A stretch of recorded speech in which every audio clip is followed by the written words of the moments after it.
Desde la desaparición de Madeleine McCann, la reaparición de Julia Faustina, considerando que puede ser Madeleine, pero si no es ella, se puede tratar de otra niña raptada. Historias de niños desaparecidos hay millones a través del mundo. La Interpol enseña centenares, miles de rostros de personas desaparecidas. En Ghost Library te traigo una historia que te dejará pensando por largas horas. Ella es Elizabeth Smart. Esta historia comienza en la localidad de Salt Lake City, en el estado de Utah, Estados Unidos, en junio de 2002. Elizabeth fue nacida en noviembre de 1987 y esta provenía de una familia religiosa y numerosa de 5 hermanos.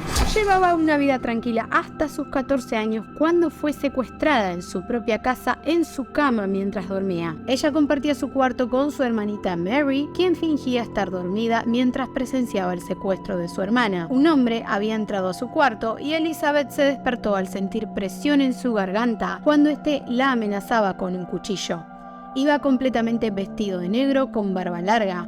Le dijo que se fuera con él o mataría a toda su familia. Mary, de 9 años, fue testigo de oír cómo Elizabeth se fue con este hombre, quedando paralizada en la cama durante 2 horas hasta poder reaccionar y decirle a su familia. Se hizo una llamada 911 hacia las 4 de la mañana. Se sacaron pistas y deducciones que eran sacadas de un momento para otro. Hasta incluso la propia familia fue sospechosa de la desaparición de su hija.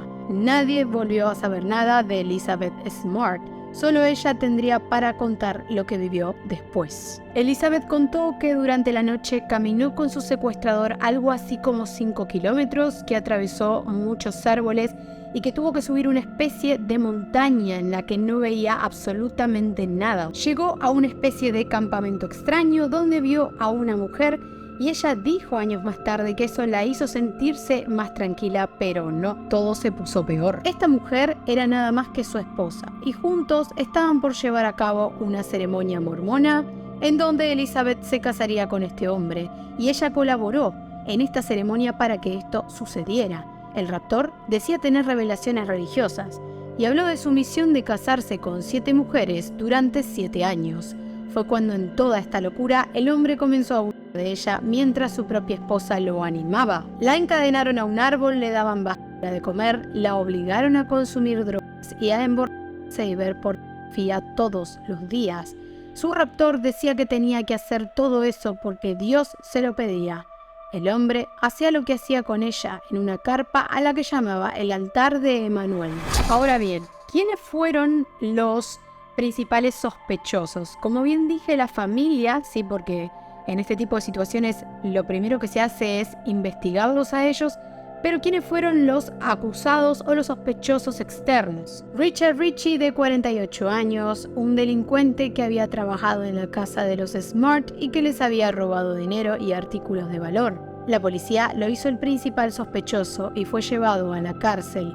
Él dijo no saber nada de la desaparición de Elizabeth, pero no le creyeron. El 30 de agosto de 2002, Ritchie murió en la prisión siendo víctima de una ACV. Sin embargo, a pesar de su muerte, la policía siguió creyendo que era el culpable. Y otro foco se hizo sobre quien decía llamarse Manuel. Louis Smart, quien paseaba en otoño del 2001 en el centro de la ciudad de Salt Lake City, ella contó que vio a un mendigo pidiendo limosna y que, apiadándose de su situación, le ofreció un billete de $5, además de ofrecerle que hiciera arreglos en el techo de su casa para que este hombre tuviera trabajo. Fue así como este hombre dio las gracias y aceptó hacer el trabajo en la casa de los Smart, arreglando el techo en noviembre, pero además de tener la mirada puesta en los arreglos que tenía que hacer en la propiedad, los puso en la segunda hija de la familia. Este hombre no se llamaba Emanuel, sino que su nombre original era Brian David Mitchell, quien estaba casado con su esposa, que fue parte de esta loca ceremonia mormona, Wanda Varsi. A pesar de la muerte de Ritchie, el nombre de Mitchell comienza a sonar cuando el 24 de julio de 2002 la policía regresa a la casa de los Smart, ya que Olivia Wright, prima de Elizabeth de 15 años, se despierta en la noche cuando un hombre intentaba quitar el mosquitero de su ventana. Se intensifican las investigaciones y ya no se trataba de Salt Lake City, sino del país, alertando sobre raptores nocturnos que se llevaban a los niños, al punto de que George Bush recibe presión sobre las desapariciones de menores. Esta fue una época donde en Estados Unidos desaparecían muchos niños Y lamentablemente había personas que justamente no eran encargadas ni tenían que ser responsables de este tipo de situaciones, pero tuvieron que dar declaraciones o dar palabras en los medios de comunicación. Mary, que había quedado traumada por largos meses, comienza a hacer memoria y recordó que la misma persona que había reparado el techo de su casa tenía la misma voz que el hombre que se había llevado a su hermana, tanto cuando su madre lo conoció como cuando había trabajado en su casa. Es así que se llega a elaborar un identikit sobre este hombre. Mitchell y su esposa, junto a Elizabeth, se van moviendo por diferentes puntos, pero a Elizabeth se le ocurre decirles que Dios le está diciendo que ella debe volver a Salt Lake City. Ella dijo más tarde que debido a la situación en la que estaba, esa prisión que tenía por parte de su secuestrador y de su esposa, comenzó a entender qué era lo que tenía o lo que podía hacer para salvar su vida, cómo sobrellevar el grado de locura de este hombre. Y ella dijo años más tarde que la única forma en la que él podía ponerle atención era cuando ella decía algo con la palabra Dios. Logró convencerlo y los tres comienzan a emprender el regreso a dedo cuando una pareja ve 3 personas sospechosas caminando en la calle. Lo primero que reconocieron fue el rostro de Mitchell, que ya tenía un identikit, pero lo que más llamó la atención fue que iba con una mujer y con otra con la cara completamente cubierta. Esta pareja llamó 911 y fue así como la policía vino y le preguntó a la chica que estaba con la cara cubierta si era Elizabeth Smart.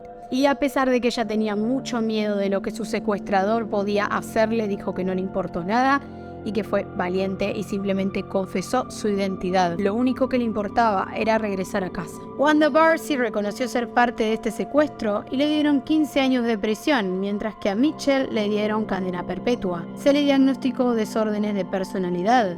Tenía un pasado bastante oscuro sin ser novedad de decir. Venía de una familia mormona, tuvo hijos a los 19 años, se había vuelto a casar en 1981 con una mujer que tenía 3 hijas, hablaba mucho con Satanás y había abusado de sus hijastras.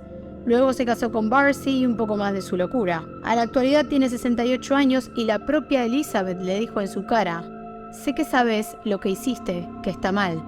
Me quitaste 9 meses de mi vida que nunca me podrán ser devueltos.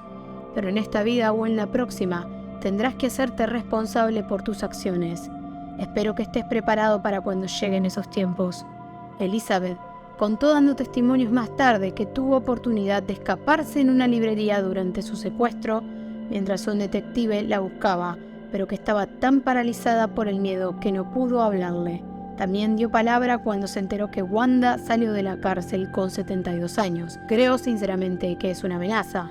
Se trata de una mujer que tenía 6 niños y aún así conspiró para secuestrar a una niña de 14 y no solo se sentó a mi lado mientras su marido hacía lo que me hacía, sino que lo animaba. Actualmente Elizabeth buscó darle sentido a su vida. Debido a su experiencia se convirtió en una activista de seguridad infantil, ha colaborado con la ABC News y escribió un libro. También lo hizo su padre. Logró formar su propia familia y se han llevado a cabo muchas películas y documentales sobre su historia. Pero bueno, estoy transpirando. Espero les haya gustado mucho el video de hoy. No olviden suscribirse a mi canal, darle like y por favor dejar su comentario. Cualquier cosa que quieran compartir conmigo, no olviden que pueden escribirme a libreriafantasma@larartorres.com. Les mando un beso grande y nos vemos en el próximo video. Chao.